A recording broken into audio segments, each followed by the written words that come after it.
game last night, but I wasn't streaming it on playback. I didn't do a post-game live show because I needed a break from this team and the drama for a second.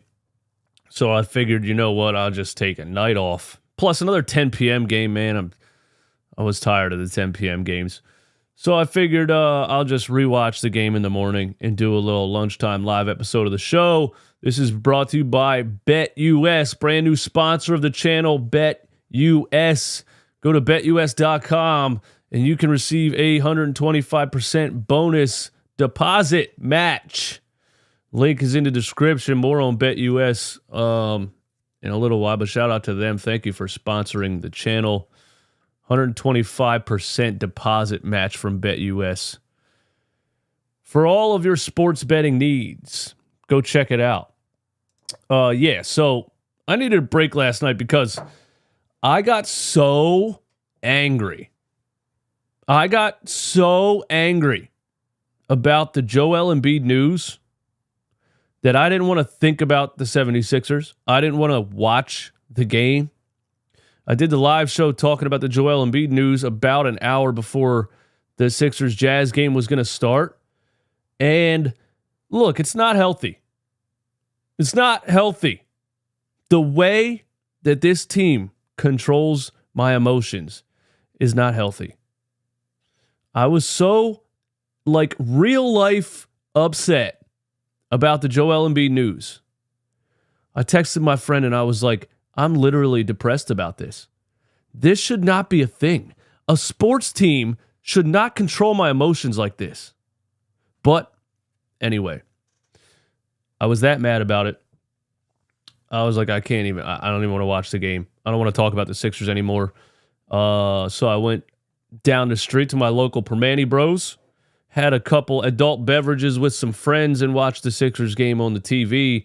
And lo and behold, I decided to take a night off, and damn, Tyrese Maxey goes nuclear on the Utah Jazz. Now I'm sitting there halfway through the first quarter, and I'm like, son of a bitch. Why am I not on playback TV right now? Why am I in this place watching the game on the TV when my reactions to this could be epic on playback? But either way, it was nice. A nice, relaxing, chill and watch the game. You know, don't have to play-by-play, don't have to analyze it, don't have to talk to anybody. But, Maxey went nuts. And just after being announced to the All-Star game for his first time, he goes crazy and drops 51 points, and it was insane, man. It was insane, and the first thing I think of is in the absence of Joel Embiid and not knowing how long Joel Embiid's going to be out, I responded to somebody on Twitter who said, rest Joel Embiid into the playoffs and make sure he's healthy for the playoffs. And I was like, Tyrese Maxey and Tobias Harris might not even get you into the playoffs. And this is what happens. Is when I get super negative, super great things happen. When I get super positive, really bad things happen. They say positive thinking, you got to always think of the positive and then more positive things happen. It's not how it works with me. It's not how it works with me. As soon as I'm angry, depressed, I think the season's over. I hate everything. And we're not going to make the playoffs if Joel Embiid doesn't come back. Tyrese Maxey drops 51. It happens real time too. If you watch my playback streams, anytime I talk shit about a player, anytime I tell Tobias Harris he stinks, he'll just go off and start getting buckets. I went on a rant saying KJ Martin and Jaden Springer are terrible at basketball. KJ Martin is terrible at basketball. Jaden Springer had a good game last night defensively. But yeah, that's how it goes. That's how it goes for me. So, look, Tyrese Maxey, he struggled shooting in his last couple of games, and the big difference is how hot he starts from three. And I've said it before. I'll say it again. As soon as he hits a couple shots from three, he just gets this confidence that's out of this world and puts him on another level. I call Maxey a fringe all-star right now. He gets voted to all-star reserves, right? But when he's as confident as he was last night, he's a superstar. And he's not yet consistently a superstar. I say, but at 23 years old, any player that can drop 32 points in the first half of an NBA game is at least a future superstar. And at 23, I say in 2 years, Tyrese Maxey is just like undisputed, leading the 76ers, a top 5 scorer in the NBA, superstar. And I really mean that. But I would say it's probably 2 years away. You think about not only if Joel Embiid's out for an extended period of time, can Maxey, lead us to the playoffs? Then you think about in the playoffs, even with Joel Embiid 100% healthy, you still need another star level performer on a nightly basis.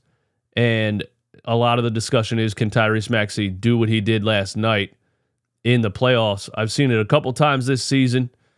You've seen highs, you've seen lows, you've seen games like this, you've seen games that are, not so great, not just because he struggled shooting the ball sometimes, but sometimes he fades away or defers to the rest of his team when he's not shooting well, which, is that a good decision? Is that a bad decision? Sometimes it's good, sometimes it's bad. But it starts with three-point shooting for Tyrese Maxey. The 3 games before this, January 25th against Indiana, he was 1 for 8 from 3. January 22nd against San Antonio, that was Embiid's 70-point game. He was 2 for 5 from 3. January 20th against Charlotte, he was 1 for 9 from 3. So the 3 games before this Jazz game, Tyrese Maxey was 4 for 22 from 3. So he went through that shooting slump, and his point totals in those games were 16, 18, and 22 on 7 for 17, which, against Indiana, which isn't a good percentage either. And then he didn't play against Portland. Was there another game in there that I'm missing that he missed? Did we play 2 games without Maxey in a row? But either way, comes back tonight, or last night, is a post-game live. Next day, post-game live. And just is on fire from the jump. I mean, I couldn't believe what I was watching. Starts the game out with a 30-footer from the left wing, splash on a fast break, by the way, which is like, fuck this, I'm just going to pull up. Has a drive like right at John Collins, up and under left-hand finish. Then the next one was just no real play run. Just Colin Sexton playing off of him at the 3-point line. And Maxey was about 35 feet from the basket and just pulls it and hits it. He had another one that was deep from the left corner, from the left wing logo out there, about 35 feet again. So we're not even just talking about shooting. We're talking about unlimited range here. And he couldn't miss. He scored the first 10 points for the Sixers. He had 16 points in 6 minutes, which is crazy. And finished the first half with 32, I think. On pace for 60 plus. Cooled off a little bit the rest of the game. He finished the game 7 for 9 from 3. He was 6 for 6 from 3. 6 for 7 from 3 in the first half. Cooled off a little bit and still dropped 51 on the Utah Jazz, which is wild, And it's just, dude, it can't be stated enough, When he has a couple of off games, people get on him. Because Sixers fans think that you're supposed to score 50 points a night. I don't know why they think that. Sixers fans think you're supposed to score 35 a night. At 23 years old, still coming into his own, still coming into sharing a leadership role with Joel Embiid. People don't realize how young of an age this is. His numbers at 23 are better than Steph Curry's numbers at 23. They're better than Damian Lillard's numbers at 23. People don't realize how good this is at this young of an age. And they want him to step up and be Michael Jordan in his prime because you need it. But you got to let the kid, you got to let him develop still. And the fact that he just joined the other three 76ers greatest players of all time, yeah. The only players in 76ers history with multiple 50-point games in a season. Wilt Chamberlain, Allen Iverson, Joel Embiid, and Tyrese Maxey. I mean, how do I have people still telling me that this kid's not it? How do I have people still telling me this ain't the guy? He's not it. He's overrated. He's like, I just don't get it. Back to multiple 50-point games in a season and at 23 years old? What are we talking about here?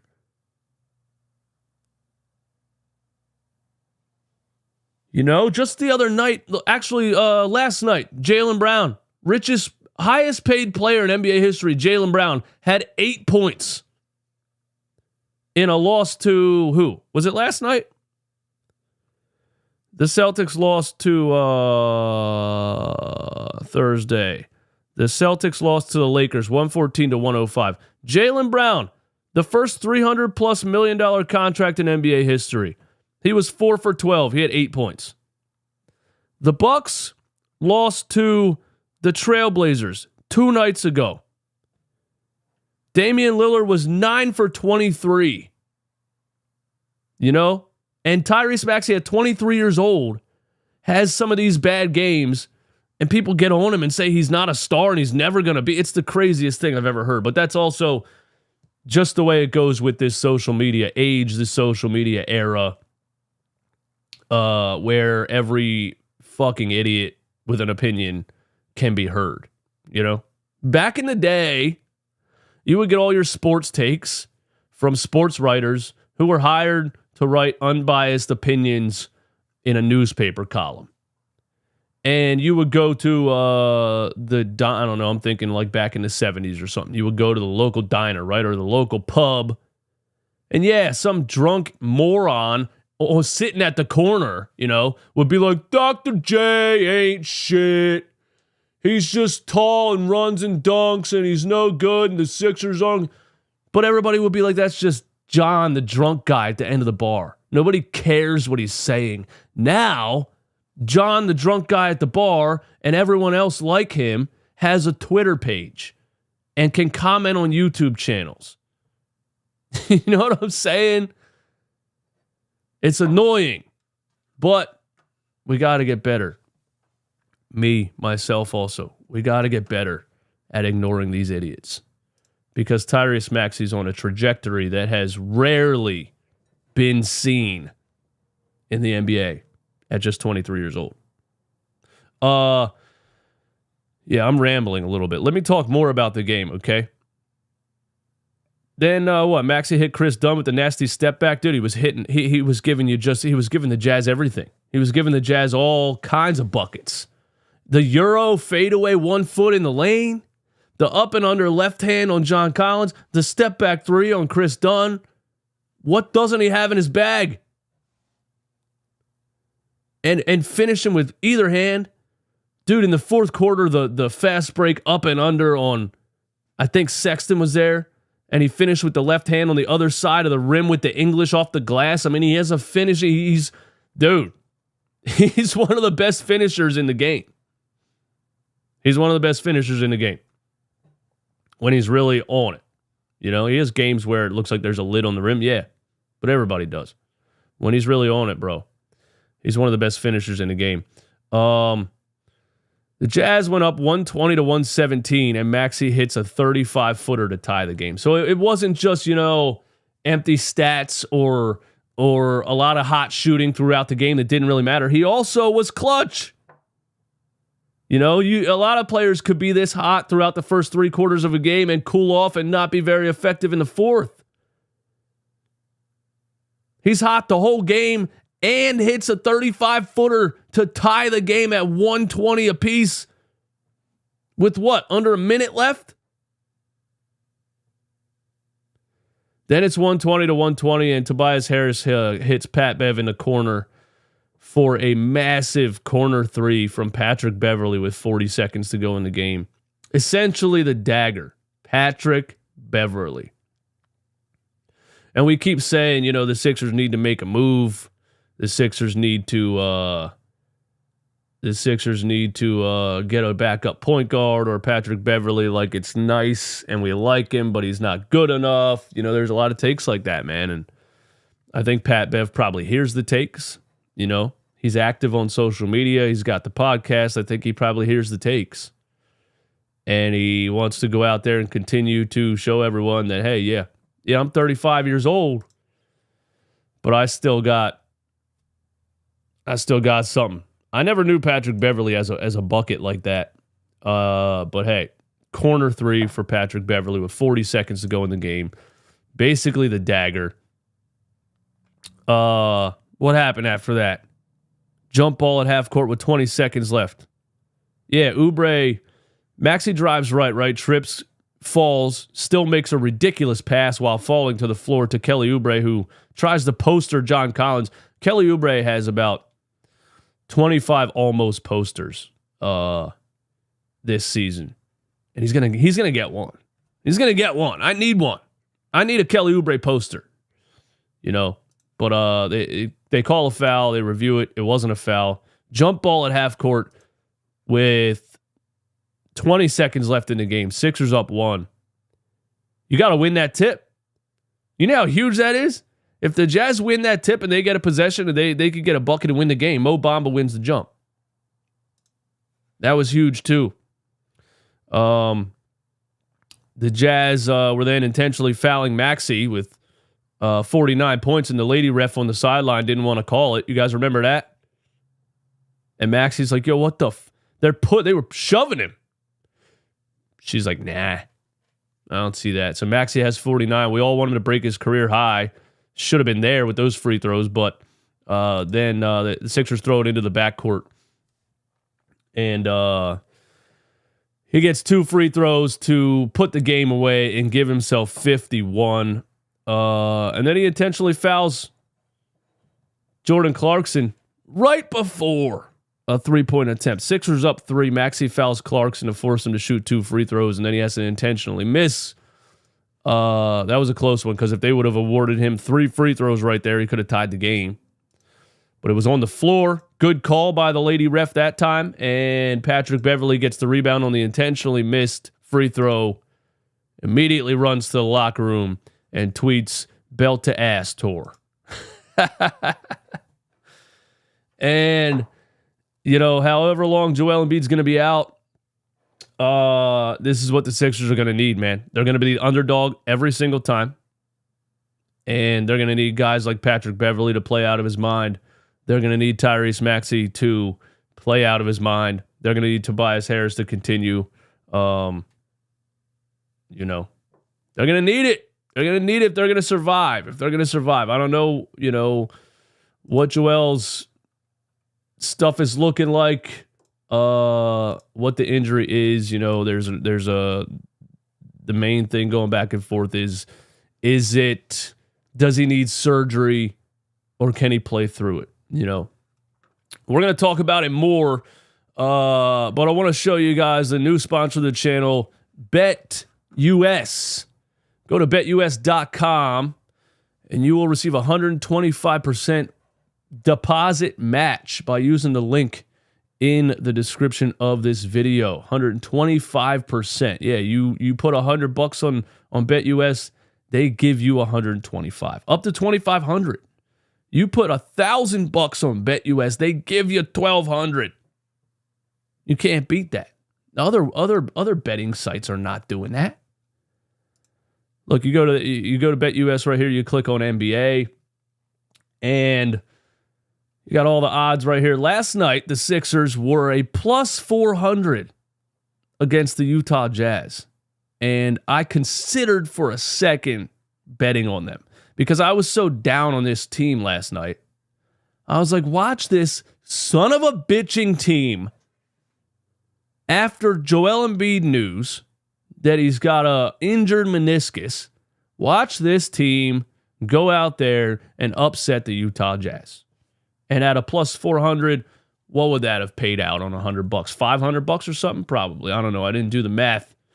But here's some of the odds tonight. Look, I think a good one right here. A good one right here is the Portland Trailblazers at a plus 550 over the Denver Nuggets. That sounds crazy, I know, but I've been telling people the Portland Trailblazers are better than their record. You saw them smoke the Sixers a couple nights ago. And then last night, they beat the Milwaukee Bucks 2 nights ago. They beat the Milwaukee Bucks in Damian Lillard's homecoming. There's a lot of talent on that Portland Trailblazers team. And Malcolm Brogdon's playing great. Jeremy Grant's playing great. They got a lot of decent role players. Probably just take the spread. Maybe not the plus 550, but can they cover 12.5 against Denver? They might be able to. You know? Also, BetUS wants me to tell you about their, leading up to the Super Bowl, their NFL Picks and Predictions YouTube channel. Super Bowl 58 is next weekend. If you want some inside info and picks and advice from award-winning sports bettors before the game, go over to BetUS Picks and Predictions channel on YouTube or hit the link in the description, and they have you covered. That is BetUS NFL Picks and Predictions YouTube channel leading up to the Super Bowl. They have live shows and all kinds of stuff over there talking about betting odds and everything else. Thank you, BetUS, for sponsoring the channel. Again, the link is in the description. Get 125% deposit match from BetUS.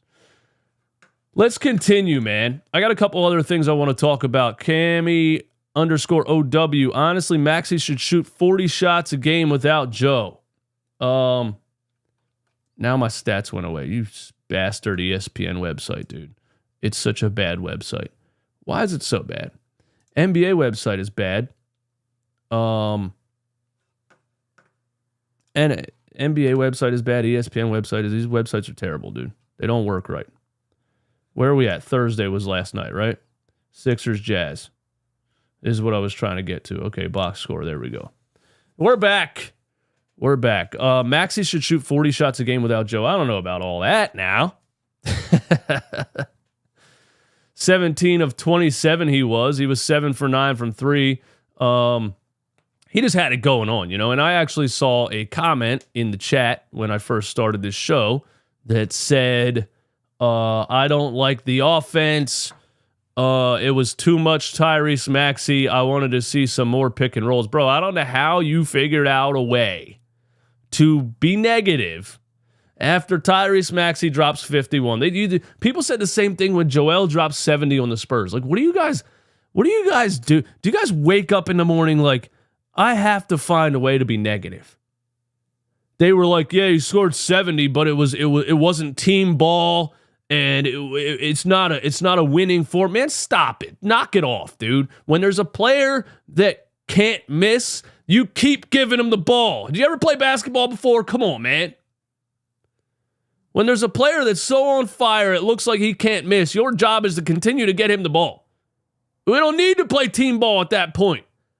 Tyrese Maxey was completely unstoppable last night.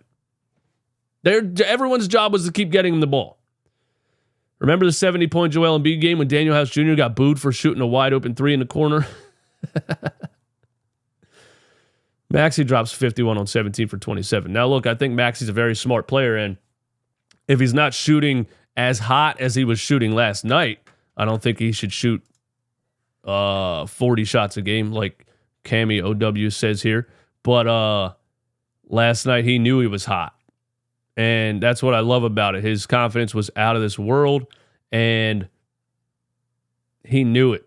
And he's just getting to a level where he's like, I'm the man. This is my time to shine. And he knows without Joel Embiid, this team needs him. This team needs him. And he stepped up and he delivered, man. He stepped up and he delivered. Tobias Harris puts in a 28-piece. Daryl Morey tweets about it. Let's check out Daryl Morey's Twitter page. Now, look, does Daryl Morey... This is what... People are hitting me up with this because Uh, this guy's such an asshole, man. Daryl Morey tweets it out. 28 points, 13 of 21, 7 assists with a bat signal. Now, look. Does Daryl Morey have an undying love for Tobias Harris? Are they just really good friends and he has his back all the time? Has he even tried to really trade Tobias in the past 5 years or 3 years, however long Daryl Morey's been here, you know? Because his name's always up there in trade rumors, right? Because of the contract and because the Sixers haven't really had cap flexibility because of that contract. And when Tobias Harris goes on slumps and the entire fan base is back on, you know, my God, this guy's getting $40 million a year and stinking it up, Daryl Morey doesn't say a word.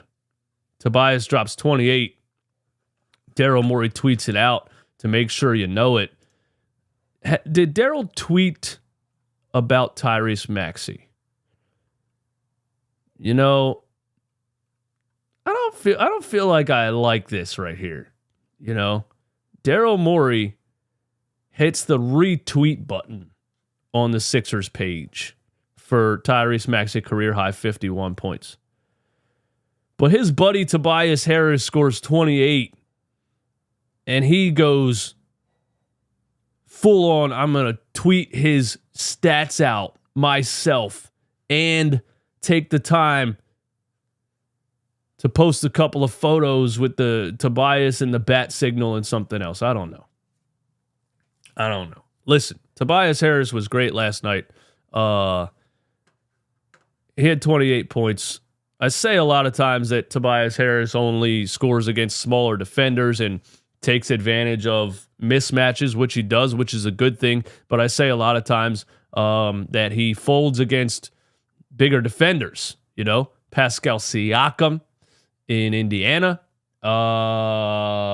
Jeremy Grant in that Portland game. Tobias Harris got his ass kicked in that Portland game because Jeremy Grant was too much for him on the defensive end. Last night, he took on Lauri Markkanen several times.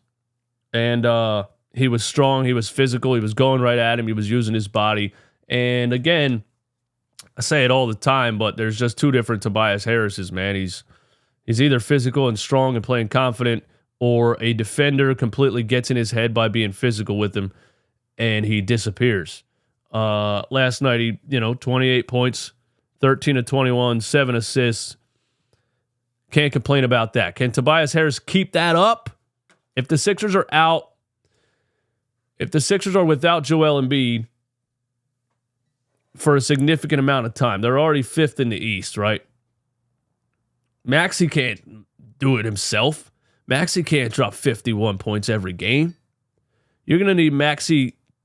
You're going to need Maxey to keep scoring. And you're going to need Tobias Harris to keep scoring. What do you guys think in the chat? Can Tobias Harris continue to step up in the absence of Joel Embiid? Yes or no in the chat. I will say this too, man. The game got real chippy late, and Tobias Harris hit a very tough mid-range jumper on the baseline on the right side. I was screaming for him to get the ball back to Maxey. I was literally yelling at him saying, pass the fucking ball, you idiot. And he hits a smothered fadeaway jumper off the baseline. And I was like, damn. So shout out to Tobias for that. Crawley says no. No, he can't. Pope Oubre is not dependable. He is Toby 2.0. Yeah, I agree with that. No, I don't think anybody's trying to depend on Kelly Oubre. I think everybody kind of knows around the NBA, if you're in a situation where you're relying on Kelly Oubre, you're in trouble. Nobody relies on Kelly Oubre. Kelly Oubre is a nice role player to have, man. That's what he is. He's an athletic two-way wing. I don't think anybody wants to depend on Kelly Oubre. Vincent says yes because Toby's been doing it all year. Come on, Vincent. Do I got to go down the games where Tobias Harris reverts back to himself and drops 5 points in 30 minutes? He has not been doing it all year. He's been doing it here and there. What else we got? Yes, Toby is better than MJ. All right, get out of here. What are you guys talking about trades in the chat? Yes, but he needs to be motivated to win and to make those little cheap shots. I don't know what that means. I'm going to say yes, he hasn't been doing this ever in his career, so I think he can keep this up. That's a good point. As far as stepping up, he's averaged more points per game in other years of his career. He's shot the ball better in other years of his career. We still say that, he needs to shoot more threes. He was 0 for 5 last night.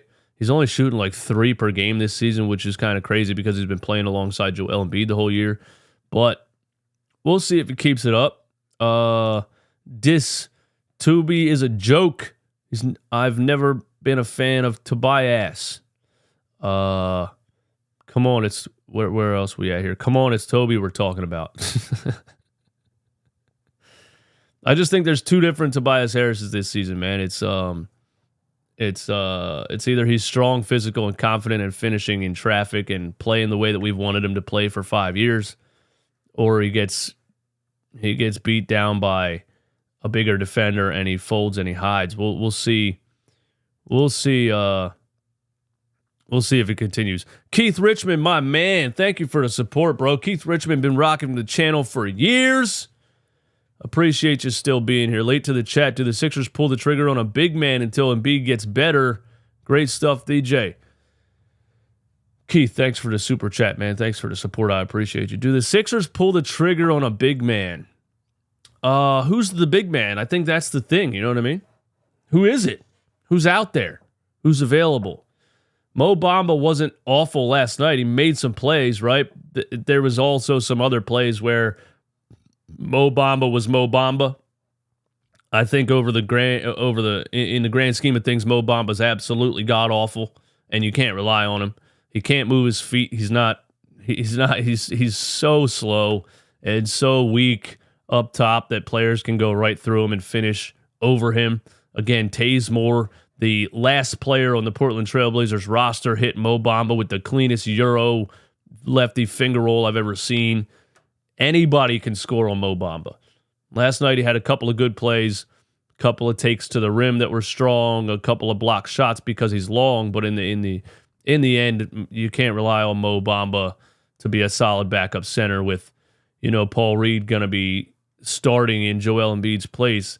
I guess Andre Drummond is the guy in Chicago. It would be a nice homecoming, Andre Drummond, when he left here, had a quote that said, like, it sucks, we had something great over there, and I loved playing in Philly, and he was upset when he got traded to the Brooklyn Nets because Daryl Morey was so obsessed with James Harden that he didn't care about anything other than getting his best friend on his team. It would be a nice homecoming for Drummond to come back to Philly. That all depends on how stupid the Bulls are, because the Bulls keep saying this. The Bulls keep putting it out there through leaks and through reporters or whatever that, we're not tanking. We're not rebuilding. We want to trade Zach LaVine, and we want to trade Zach LaVine for players that can help us win now. Like, what are you talking about? You guys stink, okay? Vucevic? No. No Vucevic. No. Offensive player. We need guys that can defend and rebound. Mainly. In Joel Embiid's absence, we need a center that can defend and rebound. I don't know. It's going to be breaking news. Shams tweeted, never mind, he lied. Shams tweeted Joel Embiid tore his meniscus. Then Shams deleted the tweet, and then he clarified that the meniscus is just injured, which is still odd that everyone's going back on it and saying it's just injured, which is them not telling us what the actual injury is. Somebody hit up Shams and was like, yo, delete that shit. We can't have this out there right now. We need time. We need time to evaluate this.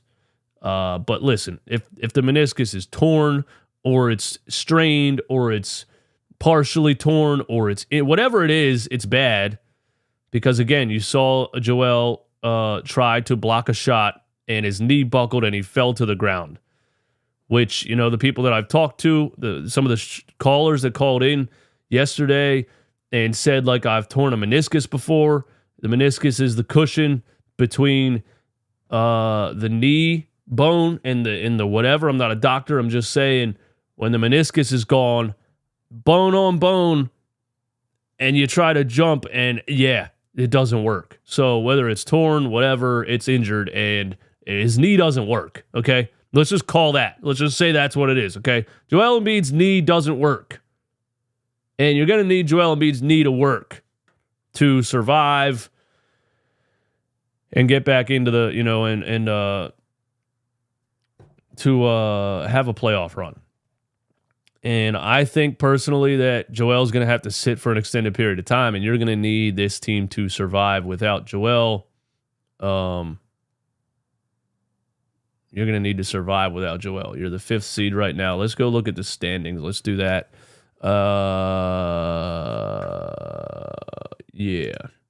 NBA standings. Here we go. Let's look at the standings and see where we're at. 304 people in here. Do me a favor. Give me 304 likes. Close out the chat. Hit the like button one time. For your boy, hustling, always grinding, always here. Took a break last night, but I'm back. You know what it is. Here's the Sixers. They are in the 5th seed, okay? Indiana, who is no joke, not to be taken lightly. Indiana. Even before the Pascal trade, the Indiana Pacers have the highest scoring bench in the entire NBA. They played a couple games without Tyrese Halliburton. He got hurt, right? He got carried off the court a couple games ago. Well, is there an update on that injury? I didn't look at that. Let me Google that real quick, just to be absolutely clear. Like, is Halliburton missing games? Is he not missing games? If anybody knows in the chat what's up with Tyrese Halliburton, because that obviously has a lot to do with the how much the Indiana Pacers are a threat. Tyrese Halliburton injury. What we got? Tyrese Halliburton's current injury status 18 hours ago. Tyrese Halliburton said he expects to play against the Knicks when he did an interview on Wednesday. Tyrese Halliburton is available. This was last night. Did they play last night? Let me go back to Thursday night. Pacers, Knicks. Did he play against the Knicks? Oh, he did play. Okay, Tyrese Halliburton is back. The Pacers lost to the Knicks 109-105, but Tyrese Halliburton is back. He had 15 points last night. Pacers are not to be taken lightly, and they are just, where are we at? Games behind. They're 4 games behind the Sixers, but if the Sixers are healthy, that's not much of a threat, right? 4 games, because you're like, we would have to go on an epic losing streak for them to catch up. Now you're without Joel Embiid. And yeah, Maxey dropped 51 last night. It was still a close game. So if Maxey doesn't drop 51, what happens? And the Sixers without Joel Embiid could easily go on a 5-game losing streak. And, the Pacers are right there at 6. Miami hasn't been good. They lost 7 in a row. They're 3-7 in their last 10. So I don't think I don't know if there's a possibility that the Sixers lose a lot and fall into this play-in section of the standings. But I do think the Pacers are a threat at number 6, with the Sixers playing without Embiid, and we'll have to see, man. Miami, Orlando, Chicago, Atlanta, Milwaukee. Could Milwaukee fall out of the second spot? They're 6-4 in their last 10. I think it's hilarious that they are 0-2 with Doc Rivers. I think it's even funnier that they lost to the Portland Trailblazers in Portland, and Dame's return to Portland. The final play of that game, Brook Lopez takes like a three, and Dame's standing there waiting for him to give him the ball back. Just that team is becoming dysfunctional, and a coach that's not one to get teams out of dysfunction is Doc Rivers. Schedule. Let's look at the Sixers' remaining schedule. How about that? Let's do that. Let's look at our next upcoming games. And then we'll get up out of here. Let's see here. What do we got? We got Brooklyn at 6 o'clock on Saturday. I won't be around for that, but I will do one of these lunchtime lifestyle shows the next day at around 12 o'clock noon on Sunday. Sixers play Brooklyn tomorrow at 6 p.m. Then you got, and this is keep in mind, without Joel Embiid, Brooklyn's no good, but you got Dallas, Luka Doncic. They're not great, but Luka can drop damn 70 on you. Didn't he have almost a 70-point triple-double? And you got Golden State, who we just lost to a couple nights ago. That one's on ESPN. Atlanta, Washington, you should be able to handle. Then you got Cleveland, Miami, New York, Cleveland, Milwaukee, Boston. Oh my God. The month of February is not a whole lot of fun for the Sixers if they're without Joel Embiid for an extended period of time. Cleveland, Miami, New York, Cleveland, Milwaukee, Boston. Then you get Charlotte, Dallas, Brooklyn, Memphis, Pelicans, Knicks, Milwaukee, Charlotte, Miami, Phoenix, Lakers, Clippers, Kings, Clippers, Cleveland, Toronto, OKC, Miami. Do we have one of the toughest second half schedules in the league? Because we probably had one of the easiest first half schedules in the league, right? We had all those games like back-to-backs with Washington, back-to-backs with Chicago, back-to-backs with Washington, Charlotte, Chicago. We were playing all the bad teams the first half of the season. Now we're without Joel, and we got Milwaukee 4 times. We got Boston. We got the Knicks 3 or 4 times. We got Cleveland 3 or 4 times. We got Phoenix, Lakers, Clippers, Kings, Clippers, Raptors. Okay. I don't know how good I feel about it. Screaming Jerry Lee. Get Jimmy Buckets and Drummond and it's a wrap. Well, I don't think the Heat are trading Jimmy Butler.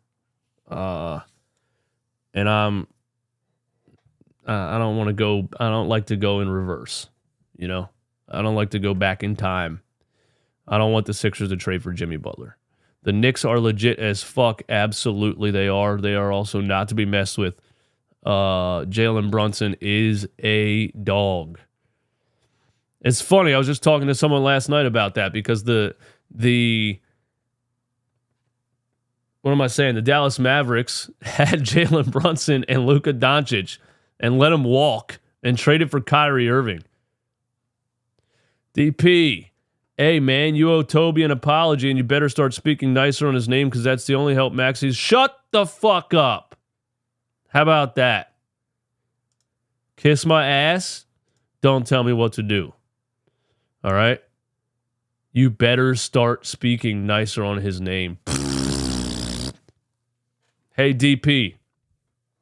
Here's what you can do, buddy. You can go to youtube.com, all right? And up in the top right corner, there's a create button, okay? And you can create your own YouTube channel, all right? Then you're going to go to Amazon, buy a microphone, and you're going to plug it into your mom's laptop, all right? And then you could say whatever you want. Nobody's going to listen, but you could say whatever you want.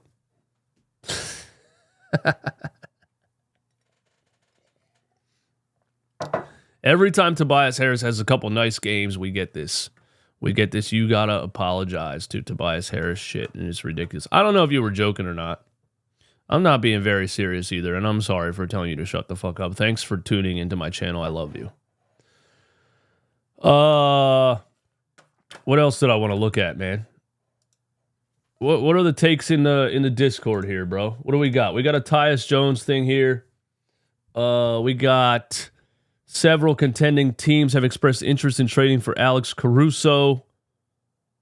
He could net multiple protected first-round picks in a return. Multiple firsts for Alex Caruso, I think, is crazy.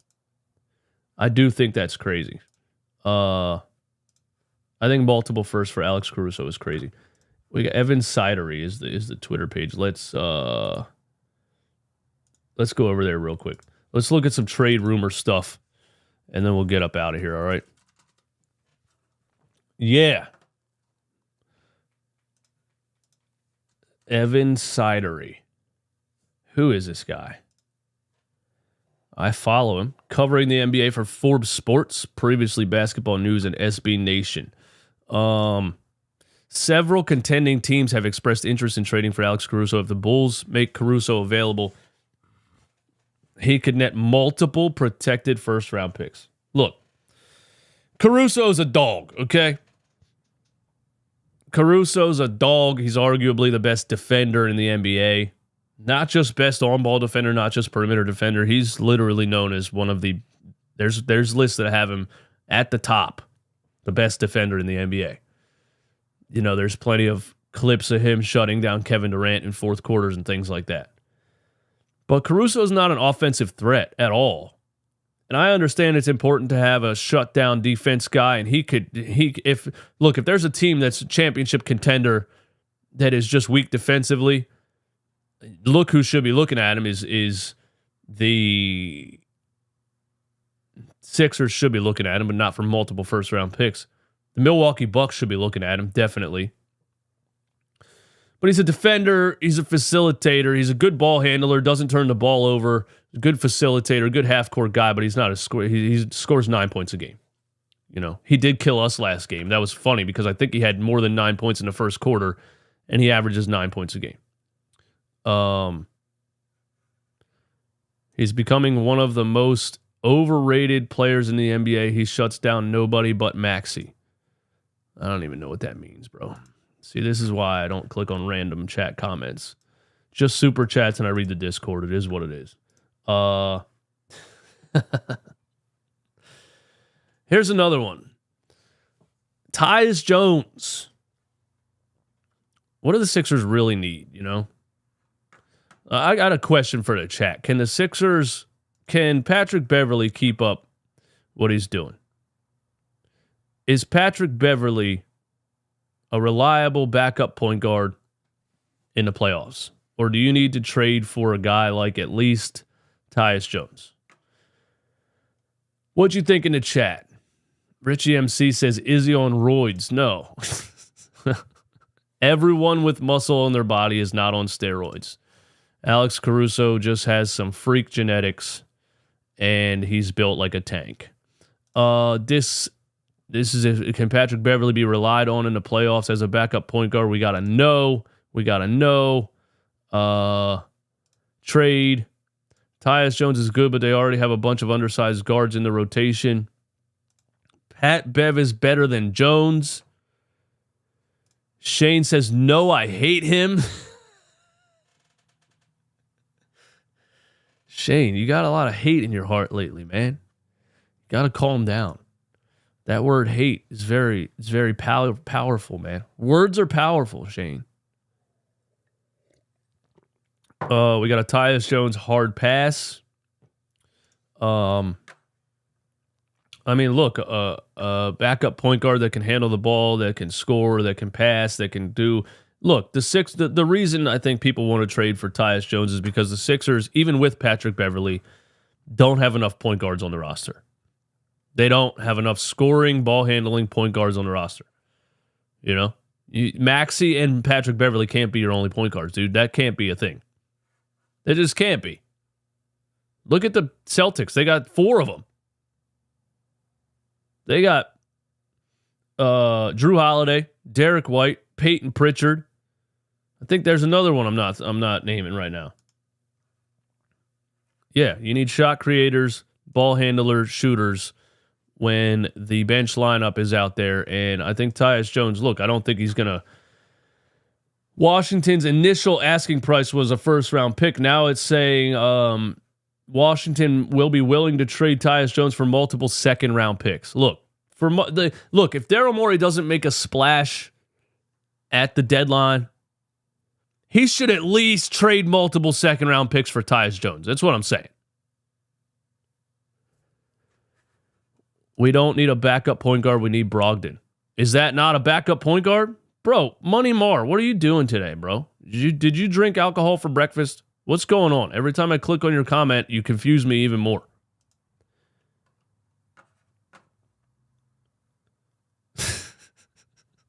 Anyway, look, I think if Daryl Morey doesn't make a splash at the deadline, you should at least trade multiple seconds for Tyus Jones. I think the Sixers at least need to try to survive until Embiid comes back. They need another ball handling shooter. And they need a big man. They need a big man, bro. They do. They need a big man. They need, Mo Bamba cannot be trusted. Paul Reed can't be trusted. Let's call it what it is. Let's call it what it is, man. What we got? Let's type in Sixers and just read stuff, okay? Tyrese Maxey had no idea how badly Philly needed this. Something about the Sixers arena. Nobody cares. It's just going to be all talk about Tyrese Maxey's 51-point game. I don't think there's going to be anything on here about what the Sixers need. There's me live right now. Yeah. I don't think I have anything else to say. But Mike Muscala banner. Don't forget, Mike Muscala hit a three-pointer in a meaningless game that I don't remember clearly, but it made the pick swap, or it made OKC fall out of I forget. Either way, Mike Muscala hitting a random shot in a meaningless game at the end of the season is the reason the Sixers were able to draft Tyrese Maxey, which will always be funny. Mike Muscala, the 76ers legend. Kuzma. Tyus Jones and Kuzma, is that a trade that's Tyus Jones and Kuzma? Is that a trade that's possible? What do you guys think, man? We should expand the All-Star game. They got what? Breaking. Kyle Kuzma has removed the Washington Wizards from his profiles and tweeted gift. This comes amid rumors that Kyle Kuzma could be traded this week, and this Lakers fan posts a photo of Kyle Kuzma in a Lakers jersey.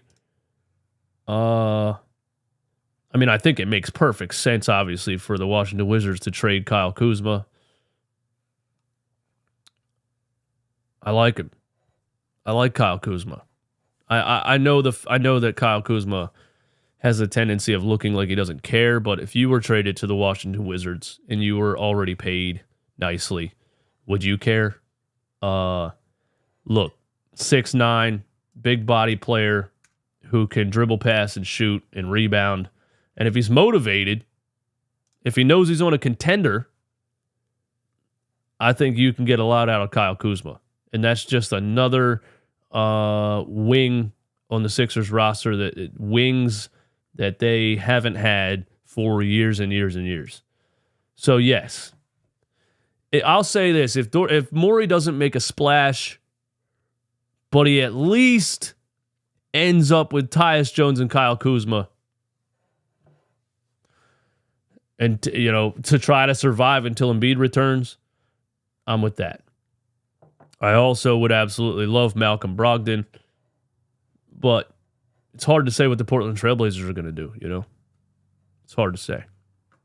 Anyway, here it is. The Muscala shot secured us the 21st pick we used on Maxey. If OKC lost that game, they would have kept the pick. Oh, it was top 21 protected?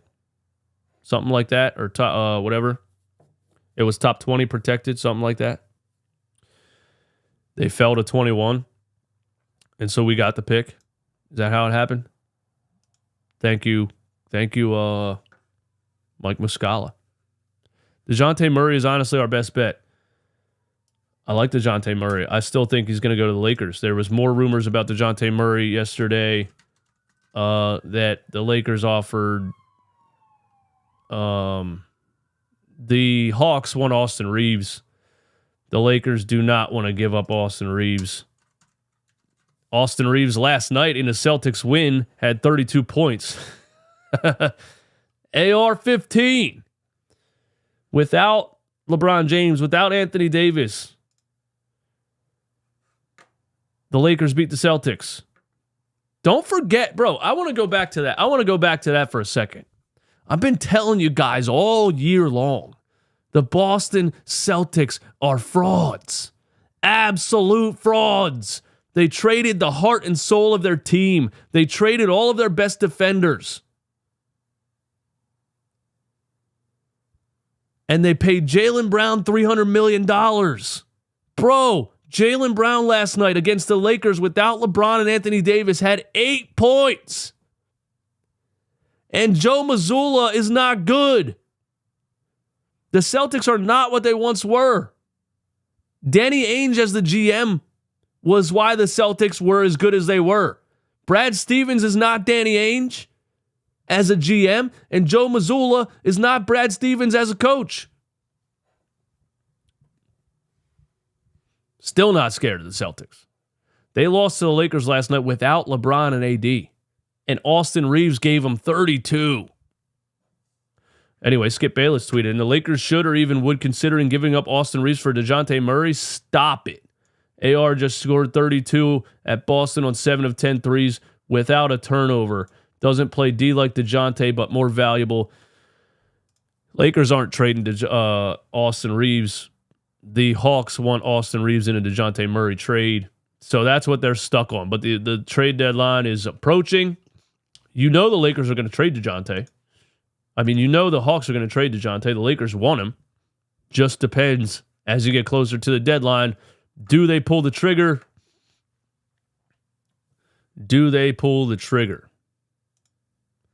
Steve B, what's up, man? Thanks for the support. Hey, running back, what do you think about a package centered around Roy Hachimura and Woods? Are you talking about Christian Wood? Roy Hachimura, does he still play for the Lakers? Yeah, I think Hachimura was on the Wizards for a while, right?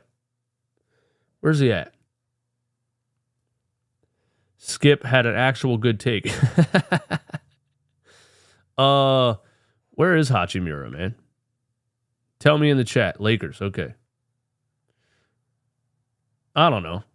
Depends what you get him for. I don't think the Lakers are looking to trade away players for picks or anything like that. You know what I'm saying? Because LeBron's on a expiring contract, I think, or next year he has a player option, something like that. That's just off the top of my head, but there's been rumors that they're going to trade LeBron, and the Lakers probably obviously don't want to trade LeBron. So the Lakers feel like they're still in win now mode. I don't think they're looking to get rid of players for picks or young players or anything like that, which is also why they don't want to trade Austin Reeves. They want to add DeJounte Murray for D'Angelo Russell. And the Hawks are like, we don't want D'Angelo Russell. And the Hawks tried to find a third team that wants D'Angelo Russell, and I don't think anybody wants D'Angelo Russell, so they're stuck. But, yeah, I mean, I'll take them if they were trading. You know? But I don't think they are. I don't think they are. I got nothing else, man. Hey, thank you guys for tuning in today. Shout out to BetUS for sponsoring the channel. We'll be back. We'll be back soon, man. You guys are the best. Thanks for the support as always. Thanks for the super chats. Thanks for tuning in. Thanks for always supporting independent content creation. I appreciate you. We all appreciate you. Me and all the other guys that talk about this team like a bunch of maniacs all the time. What if LeBron actually came to Philly in 2018? The Sixers still would have lost because Ben Simmons. That's the answer to that. They still would have lost because they had this player called Ben Simmons, who is a fraud. And even LeBron James, arguably top 2 player in the history of the game, couldn't get Ben Simmons to shoot a basketball. I remember Ben Simmons' first couple of seasons when he was playing against LeBron. LeBron was telling him to shoot. LeBron got him to shoot a 3 from the top of the key one of his first couple years in the league. And everybody was like, oh my God, did Ben Simmons just shoot a 3? Because LeBron was telling him to. But Ben Simmons doesn't care. Ben Simmons doesn't listen to anybody but Ben Simmons. And even if LeBron was on his team, Ben Simmons wouldn't have done it. He wouldn't have unlocked himself and became the player that he's supposed to be.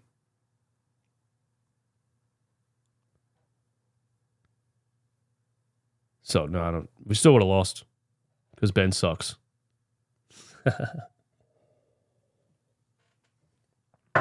I'm out of here. Have a good one, guys. I'll see you soon. Where's my mouse at? How do I hit end?